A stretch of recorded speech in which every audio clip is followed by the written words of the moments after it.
Hello book lovers and welcome back or welcome to Nat Cat's Bookish Cafe. Today I'm here to give you my fall TBR.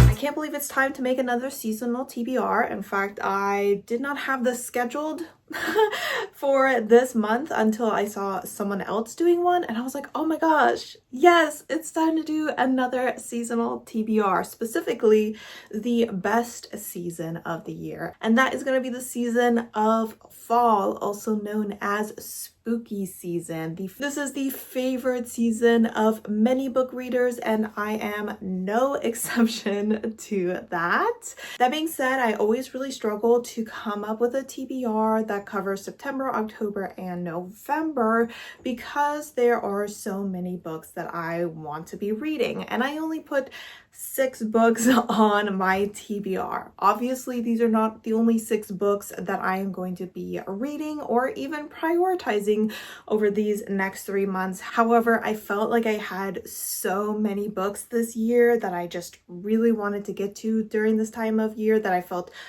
overwhelmed, but we have settled on 6 books.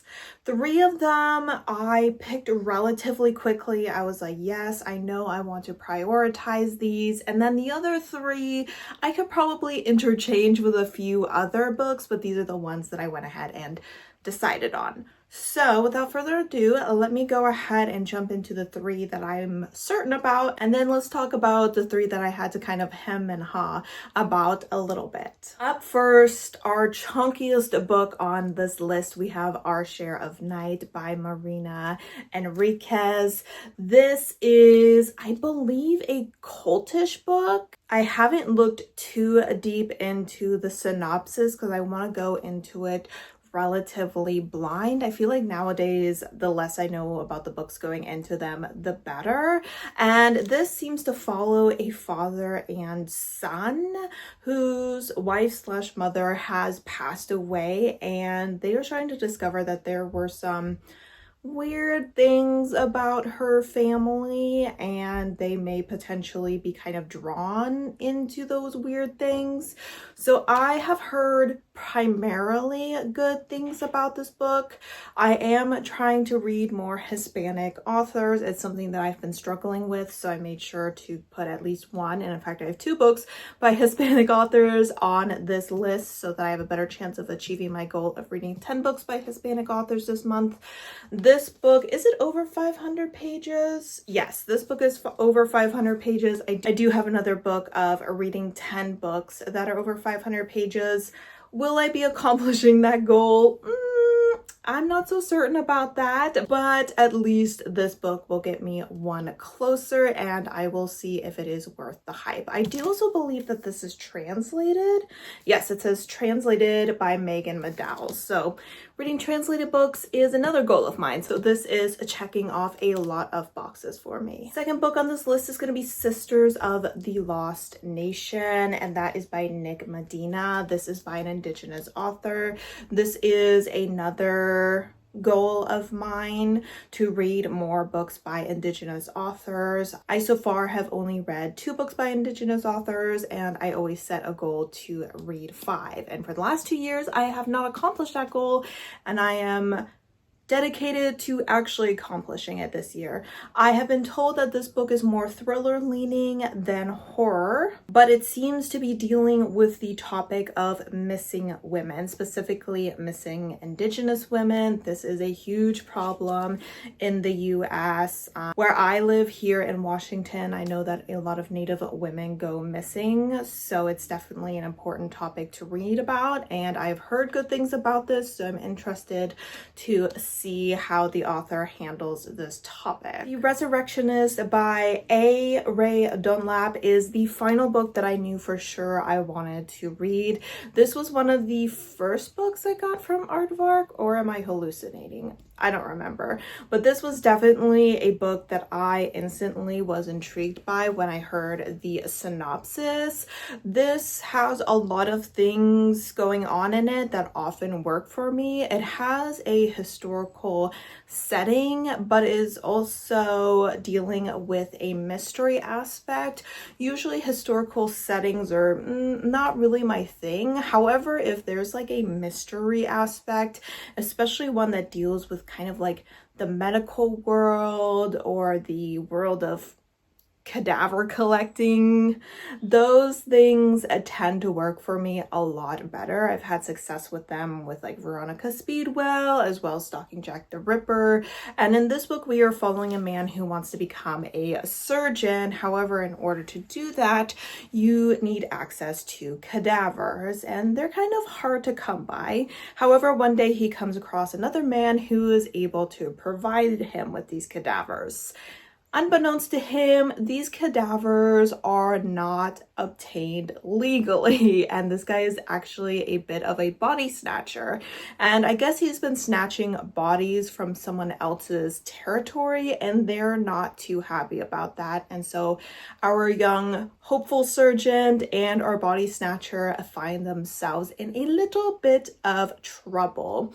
This is said to be queer, so I don't know if there's going to be a bit of a romance between them, but it does sound intriguing and definitely perfect for the fall season. All right, getting into the 3 books that I'm like, if you asked me tomorrow, I could probably switch them out, but today, these are the books I'm feeling. First, we have some sapphic vampires, and that is going to be A Long Time Dead by Samara Breger. This is one of those stories where we are following a newly created vampire. She has woken up, she's been turned into a vampire, supposedly against her will, and obviously she needs to learn the ins and outs of being a vampire. And she ends up finding that help in a mysterious woman.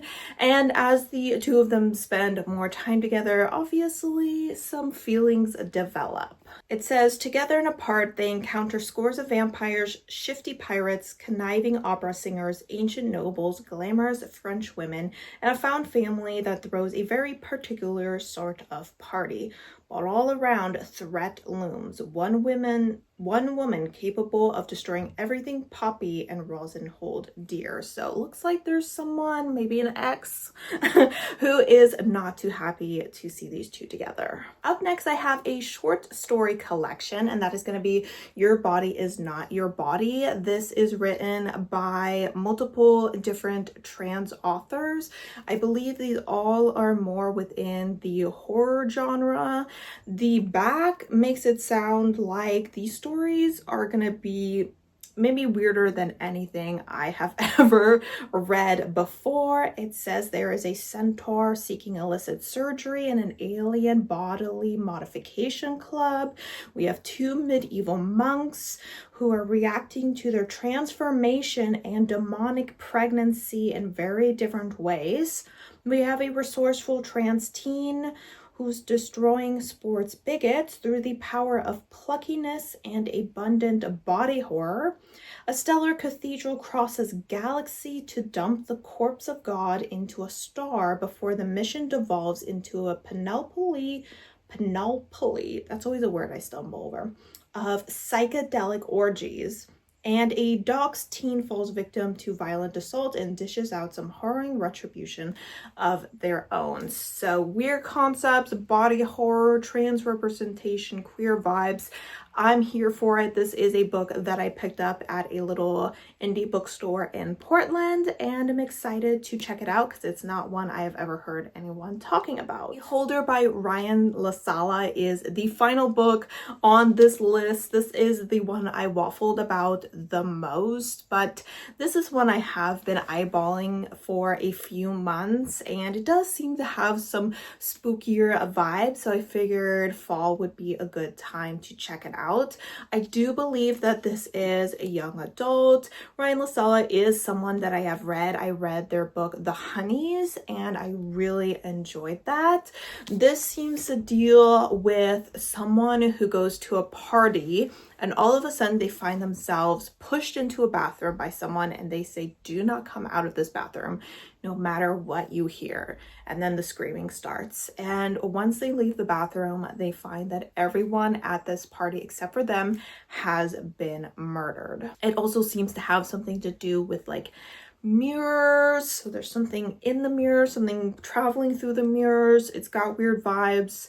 I'm excited. I know that this author can creep me out and can write a good story, so I figured now is the time to check it out. All right, guys, so these are the 6 books that I am gonna go ahead and put on this TBR. I have plenty of other books that I'm hoping to get to in the spooky season, but I definitely do want to go ahead and prioritize them. These are all books that I've been eyeballing for months, but there's also other books on my shelves that I've been eyeballing for months as well. Let me know if you have read any of these and which ones you really think I will enjoy or which ones you really want to hear my thoughts on. I would also love to know which books you are hoping to read in the next 3 months for our wonderful spooky season. As always, guys, thank you so much for supporting my channel by watching my videos, and I hope to see you next time.